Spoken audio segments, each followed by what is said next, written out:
Bonjour à toutes et à tous et bienvenue dans votre matinale. Très heureux de vous retrouver en ce lundi 2 février pour vous accompagner pour une nouvelle demi-heure en cette première matinale du mois de février. 30 minutes d'actualité, d'informations pratiques et de divertissement que vous proposent les équipes de TV Vendée chaque matin. On ne perd pas la main en ce début du mois de février. Si vous souhaitez toujours participer ou réagir pendant l'émission, un numéro de téléphone qui s'affiche en bas de votre écran, le 06 84 54 77 23, qui vous permet par exemple de répondre à la question du jour que je vous poserai dans quelques instants.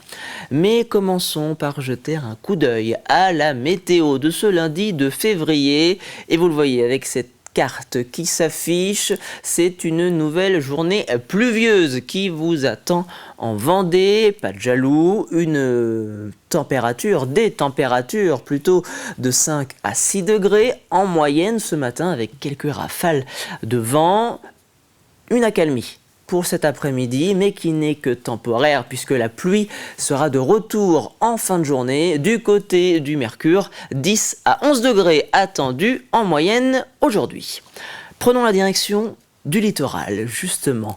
Les marées, un coup d'œil aux horaires des marées, direction Beauvoir-sur-Mer et le passage du Gois, ainsi que la Tranche-sur-Mer. Une première pleine mer avait lieu ce matin à 4h47 du côté du passage du Gois, 5h06 à la Tranche. Vous l'avez donc compris, ce matin, la mer se retire petit à petit pour une basse mer prévue à 11h05 ou 11h10. La prochaine pleine mer sera prévue, elle, dans le milieu d'après-midi, aux alentours de 5h15 pour le passage du Gois et de 5h30 pour la Tranche-sur-Mer. Coefficient de 94 à 97. Vous avez donc environ 1h30 avant et après la basse mer pour pouvoir traverser le passage du Gois. Un coup d'œil au prix des carburants en ce lundi, premier jour de la semaine. Le prix à la pompe qui s'affiche sur votre écran, 1,66€ pour les utilisateurs de samplon 95 du côté de Benay ou du Château d'Olonne, 1,68€. Nous sommes cette fois-ci à Luçon. Pour les utilisateurs de gazole, Saint-Gilles-Croix-de-Vie, Olonne-sur-Mer et La Roche-sur-Yon, le même prix, 1,59€ affiché à la pompe ce matin. Si vous avez prévu de prendre la voiture cette fois-ci, quelques points chauds, informations trafic. Tout d'abord, du côté de Comquier sur la RD 754, entre Comquier et Saint-Christophe-du-Ligneron, le pont sur cette RD 754, un des ponts est fermé à la circulation pour des raisons de sécurité. Une chute partielle de la voûte due aux intempéries et à un fort débit de la rivière sous le pont cause des travaux qui sont engagés d'urgence par le département depuis ce lundi de février jusqu'à la fin du mois. La pose d'un pont en béton préfabriqué est prévue. Et en ce lundi, faisons un tour des marchés qui vous attendent en Vendée. Le lundi, vous le savez, nous prenons la direction du sud Vendée, à Benay et Jars-sur-Mer, où les commerçants et les commerçantes vous attendent depuis 8h, et ce jusqu'à midi du côté de Benay, place du Champ de Foire. Et midi et demi, nous sommes sur la place des Ormeaux, du côté de Jars-sur-Mer. Et en ce 2 février, 33e jour de l'année, nous gagnons 3 minutes d'ensoleillement, jour de la Chandeleur où nous fêtons les théophanes. Allez, il est l'heure de votre journal préparé par la rédaction de TV Vendée.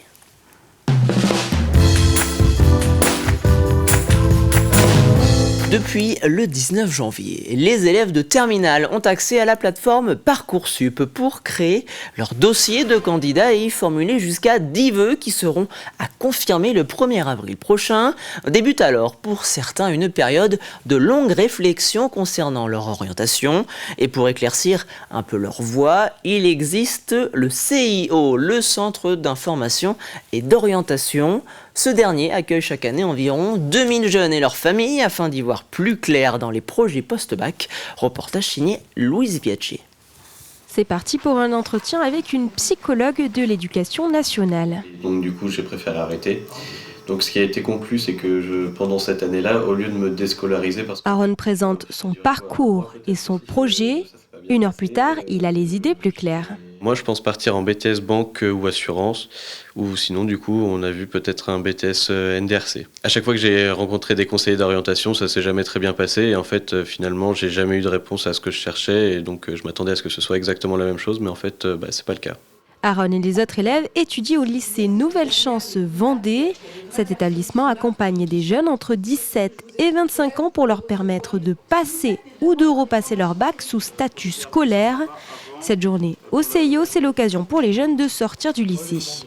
On n'a pas l'effet immédiat positif. On n'a pas un retour direct des jeunes en disant « c'était une journée super » ou alors ça va être à la marge. Par contre, c'est au mois de juin, quand il y a un retour des vœux sur Parcoursup et que là, ils sont en plein bac, qu'il y a les résultats du bac, on les soumet à une petite évaluation de l'année qu'ils ont passée. Et systématiquement, on nous dit que la journée au CIO a été une journée importante dans leur parcours. Le Centre d'information et d'orientation envisage aussi cette journée pour encourager l'autonomie des élèves. Venir au CIO, c'est aussi une façon de pouvoir leur montrer le lieu pour qu'ils y reviennent ensuite seuls, en confiance. Voilà. Donc c'est vrai qu'on travaille ensemble depuis longtemps et on a pris cette habitude de les accueillir au moment où Parcoursup, puisque en fait la possibilité de faire le dossier et les vœux a démarré lundi dernier, donc lundi 19 janvier. Les futurs bacheliers ont jusqu'au 12 mars pour formuler leurs vœux sur Parcoursup. L'actualité en Vendée, c'est ce nouvel incendie qui a causé la mort ce week-end d'un homme de 69 ans au Sables-d'Olonne. Appelé peu avant 16h30 pour un feu d'habitation, 19 sapeurs-pompiers des casernes de Talmont-Saint-Hilaire, Moutier-les-Mauffets et des Sables ont été dépêchés sur place. Arrivés sur le lieu de l'incendie, ces derniers ont retrouvé la victime en arrêt cardio-respiratoire. Une enquête a été ouverte par la police nationale pour déterminer les causes de l'incendie. Renforcer l'accompagnement des jeunes entreprises vendéennes et ne laisser personne au bord de la route. C'est l'objectif de ce partenariat que viennent de nouer la CAPEB, la Confédération de l'artisanat et des petites entreprises du bâtiment, la Chambre nationale des artisans des travaux publics et du paysage et le réseau Initiative Vendée. De la création de l'entreprise au financement ou encore à la consolidation, rien ne doit être laissé au hasard pour pérenniser les entreprises vendéenne. Nous sommes heureux et contents d'avoir signé ce partenariat avec le réseau Initiative, entre donc le réseau Initiative Vendée, la CAPEB et la SNATP, qui est aussi le syndicat des artisans du travaux publics et du paysage. Donc nous espérons qu'il y ait créé une réelle dynamique entre ces deux entités pour pouvoir faire travailler les jeunes entrepreneurs en réseau, les faire avancer et leur faire avoir une très belle pérennité dans leur vie d'entrepreneur. Nous, on considère que plus il y a de prescripteurs, plus la notion sera connue, parce qu'on se rend compte qu'il y a encore actuellement des créations d'entreprises qui passent à travers et qui n'ont pas l'information comme quoi on peut être. On est là pour donner le petit coup de pouce, insuffler le petit manque de trésorerie qui va permettre un démarrage serein. On va être là également en accompagnement post-création. Et le fait d'avoir un réseau avec des chargés de mission qui accompagnent la démarche post-entrepreneuriale donne de la sérénité à l'entrepreneur. Partons désormais à la frontière entre la Vendée et le Maine-et-Loire. À Mortagne-sur-Sèvre, la commune est la 3e de Vendée à voir son réseau cuivre définitivement coupé. L'opération a eu lieu à la fin du mois de janvier et officialise le passage à la fibre pour les plus de 3000 lignes que compte la commune. Et si tous les clients n'ont pas encore fait leur démarche ou ont décidé d'utiliser d'autres moyens comme le réseau satellite, Orange a déjà annoncé qu'une campagne de recyclage du réseau cuivre serait lancée une fois les lignes coupées. Nous avons des appels d'offres qui ont été réalisés l'année dernière. On est en train de finaliser cette organisation de filière, puisqu'il va falloir avoir de la massification, avoir du stockage, avoir des personnes de confiance qui vont retirer notre matériel. Et donc tout ça, ça ne se fait pas du jour au lendemain. Donc on est en train de finaliser ce dossier-là. Et effectivement, les premières communes qui sont fermées, Esnay-le-Poiret et Mortagne, on va retirer progressivement le réseau cuivre. Ça va arriver, on n'a pas de calendrier officiel à communiquer, mais ça va arriver prochainement, dans les semaines à venir. Et nous préviendrons les élus parce qu'il nous faudra des autorisations de voirie pour pouvoir enlever notre matériel. On a une filière de recyclage. Et donc ces câbles, ils vont être traités et après on revend les matières qui ont de la valeur marchande. Le cuivre, c'est 9 000 € la tonne environ. Donc ça a une valeur marchande et derrière, ça va repartir pour un usage du cuivre dans d'autres domaines. Mais Orange va revendre ce cuivre. On va séparer les gaines de plastique du cuivre et derrière, il y a toute cette filière qui va être montée pour réutilisation. Et l'an prochain, c'est Pouzauges qui sautera également le pas en voyant son réseau cuivre définitivement coupé. La journée des familles était de retour à Chantonnay pour une 4e édition ce week-end à la salle Antonia. Près de 500 personnes sont venues à la rencontre des professionnels du social, réunis par le réseau Parentalité du pays de Chantonnay. Un moment important pour celles et ceux en quête de réponses pour bien gérer leur quotidien de parents. L'idée, c'est d'échanger autour de difficultés, puis de prendre des contacts aussi avec nos partenaires qui sont présents, parce qu'il y a une 20aine de partenaires qui sont présents sur cette journée. Par exemple, un atelier qui a été proposé par l'association Esmeralda autour d'accompagner son enfant dans la gestion de ses émotions. Donc l'idée, voilà, c'est de trouver des techniques, d'échanger pour accompagner son enfant au mieux avec ses émotions. Nous, aujourd'hui, nous sommes présents donc, à cette journée. On vient représenter le pôle action familiale de l'UDAF. L'UDAF qui est représentant des familles. Et l'idée, en fait, c'est de faire connaître nos services qui sont axés autour de la parentalité. L'idée, en fait, c'est que quand on peut rencontrer des difficultés ou qu'on a des questionnements sur sa parentalité, sa conjugalité, ou qu'on a aussi besoin, comme par exemple avec le service de parrainage, de trouver d'autres personnes ressources pour nos enfants. En fait, nous, on peut répondre, en tout cas, on peut amener des premiers éléments de réponse. On termine ce journal au pays des herbiers, où l'association Les Dérouillés des 3 provinces ont organisé la 14e édition du rallye des givrés. 70 ans d'histoire de l'automobile représentée par 300 véhicules et près de 700 participants qui ont sillonné le temps d'une journée sous les gouttes le bocage vendéen. Reportage signé Louise Ménoury. Des klaxons qui chantent à tue-tête et des passionnés de voitures anciennes. Pour Jean-Claude, le rallye des givrés, c'est une tradition. La voiture, c'est une Fiat 124 Speeder, année 74, qu'on a depuis 5 ans. Oui, on participe à beaucoup de rallyes. En plus, nous, on fait partie du club Fiat 124. Déjà, c'est une passion au départ. Après, c'est un loisir, bien sûr. Et comme c'est des voitures avec quoi on peut rouler tous les jours. Malgré la pluie, près de 300 véhicules étaient mobilisés pour l'occasion, parmi lesquels 70 deux roues dont la mobilette d'Aurélien. C'est une AV76 de 1956 qu'on a tout refait, tout le moteur, elle était en kit. Ça fait mon 4e rallye, on fait ça avec tous les copains, on est à peu près une dizaine. Et on est tous en mobilette, donc on prépare tous nos mobilettes. On passe un beau moment, on découvre plein de collectionneurs qui viennent aussi chaque année. Un rallye qui ravit aussi bien les participants que les spectateurs. Bon, on est mécaniciens d'origine tous les deux, depuis 40 ans, donc on est assez passionnés par les véhicules, c'est vrai. Plus j'ai vu mon R8 qui a passé, que j'ai eu dans ma jeunesse, à 18 ans, j'ai un petit côté nostalgique. L'événement permet de découvrir des véhicules allant des années 20 aux années 90, mais aussi pour leurs conducteurs un peu de paysage vendéen. Il y en a beaucoup qui viennent pas spécialement du secteur et qui découvrent justement. Il y en a même certains qui sont du secteur et qui découvrent des routes qu'ils ne connaissaient même pas.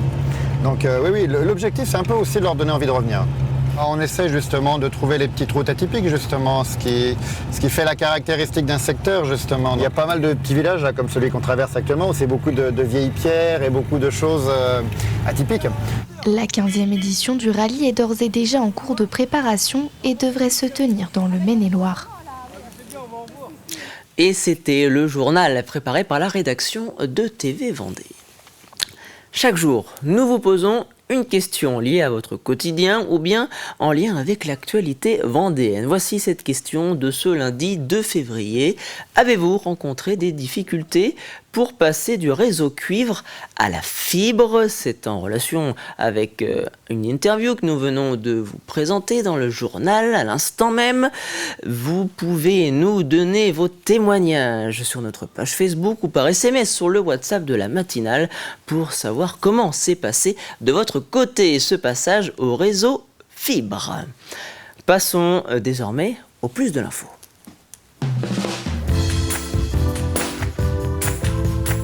Un plus de l'info consacré ce lundi au projet de végétalisation de la cour d'école et du centre de loisirs d'Aubigny-les-Clouseaux, un projet qui vient tout juste de se terminer.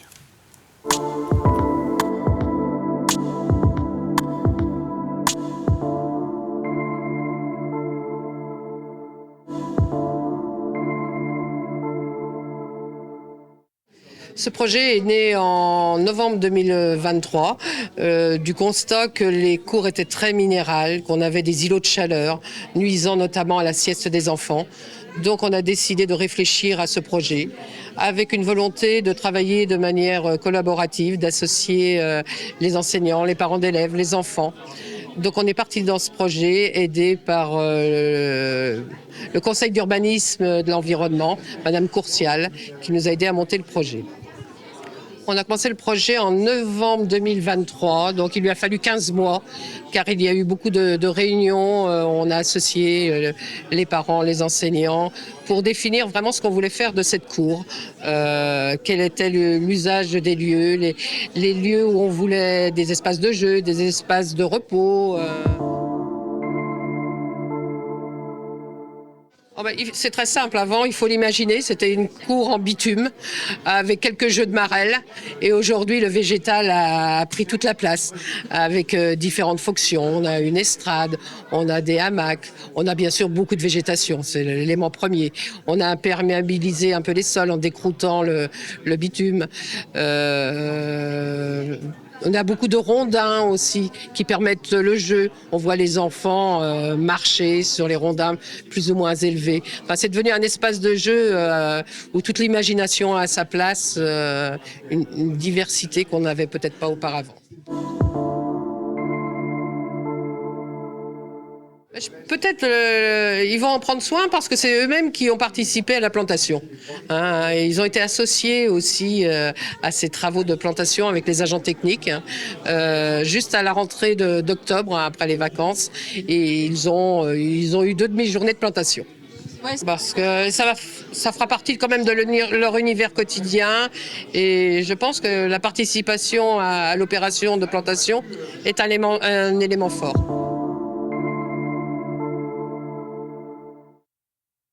Le coût global du projet, c'est 79 000 €. Et donc, on a reçu une subvention dans le cadre du plan climat, air et énergie de 80%. Donc, le reste à charge pour la commune, c'est effectivement 16 000 €. Donc, on peut dire que c'est une somme très raisonnable dans un budget communal qui est de l'ordre de 5 millions d'euros.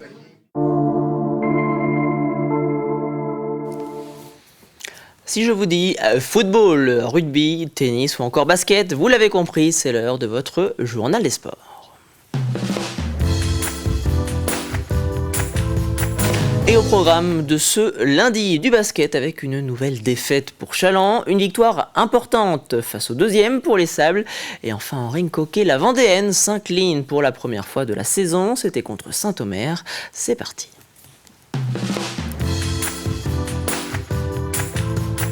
C'est l'heure de votre journal des sports, on fait le tour des résultats du week-end en Vendée. Ouvrons notre chapitre basket pour commencer. En Élite 2, Challans recevait Antibes pour la 21e journée. Et si les premières minutes sont équilibrées, c'est Antibes qui prend rapidement l'avantage et mène 21-13 à la fin du premier quart-temps. À la mi-temps, l'écart a grandi et atteint 48-31. Au retour des vestiaires, la physionomie reste la même. Antibes creuse même encore l'écart. 25 points de retard pour Challans, 69-45. Et malgré quelques réactions en fin de match, Challans ne peut contenir Antibes qui s'impose largement 91-67. C'est la plus lourde défaite de la saison pour les Vendéens. On n'est pas du tout dans ce qu'on veut faire. Dès le début, on n'a pas été dedans. On a eu des bonnes séquences, mais qui duraient très très peu de temps. Ce qui fait que On laisse s'installer cette équipe d'Antibes. D'entrée de jeu, on est parti sur un match offensif. À partir du moment où on n'est pas dans l'intensité sur ces actions défensives-là, on ne peut pas imposer notre jeu. Et on ne peut pas faire ce qu'on a fait au HTV très très bien, c'est-à-dire relancer, courir, leur imposer un repli constant. Dès la première seconde jusqu'à la dernière, on a été en retard quasiment sur toutes les situations défensives. À partir de là, on n'impose rien dans le jeu et on subit cette équipe d'Antibes qui, elle, déroule. Et elle a déroulé tout le match. En National 1, 22e journée, les Sables recevaient Fougères pour un choc de haut de tableau. Les Vendéens commencent fort et prennent un léger avantage à la fin du premier quart-temps, 26-20, et maintiennent la pression jusqu'à la mi-temps pour compter un avantage de 11 points, 56-45. Au troisième quart-temps, les Sablés connaissent un petit passage à vide, ce qui permet à leur adversaire de revenir et de reprendre même le contrôle du score, 71-68. Mais dans le dernier quart-temps, les Sablés reprennent le dessus pour s'imposer finalement 90-85. Une victoire très importante pour rester dans le top 7. C'est une belle victoire, c'était un adversaire qui nous réussissait pas énormément.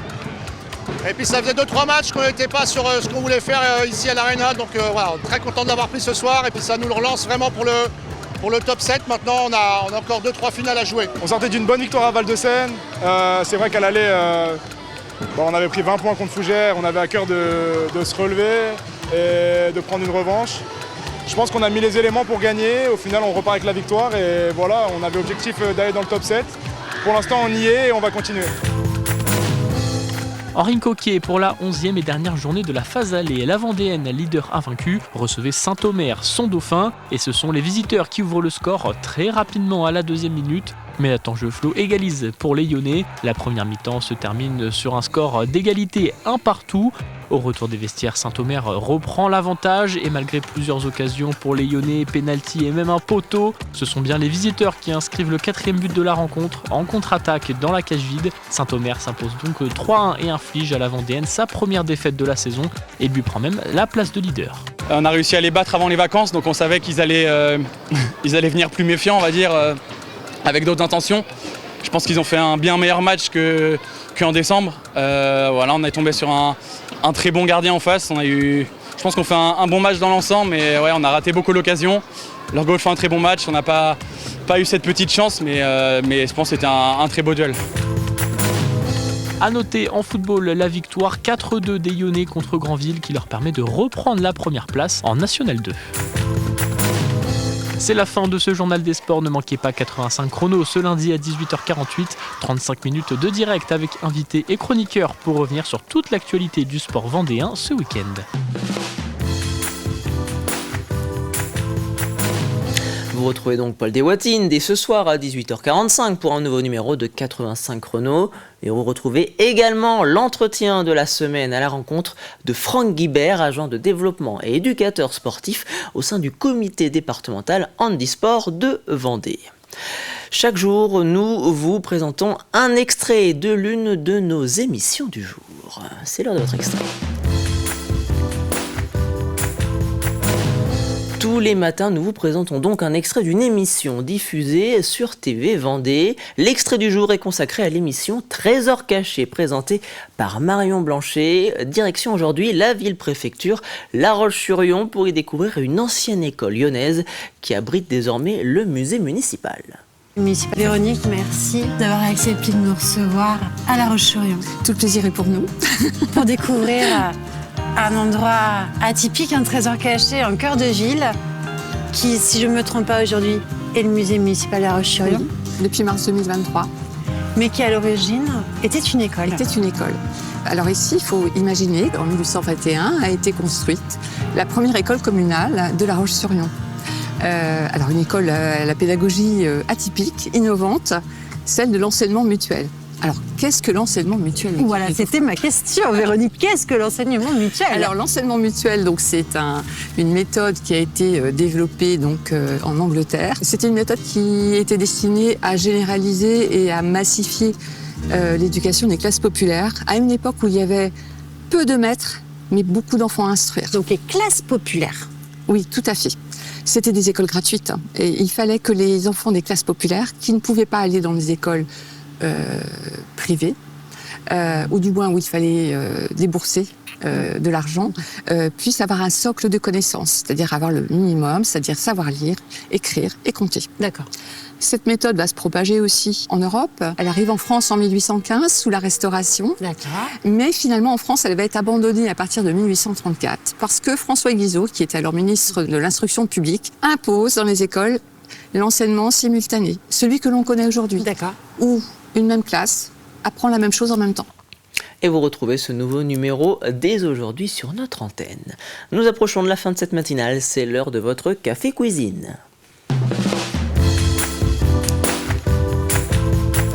À gagner cette semaine, un bon d'achat d'une valeur de 40 € offert par les vitrines du centre-ville de La Roche-sur-Yon. La question à laquelle vous devrez répondre, la voici. Dans quelle commune vendéenne se trouvait Marion Blanchet dans l'épisode de Trésors cachés diffusé la semaine dernière? Je le rappelle, nous parlons bien ici de l'épisode de la semaine dernière et non pas celui qui vous emmène cette semaine à La Roche-sur-Yon. Un premier indice en ce lundi, nous cherchons une commune du nord-est de la Vendée située au cœur du bocage. Et c'est ainsi que se termine cette matinale. Merci beaucoup de l'avoir suivi et je vous dis à demain.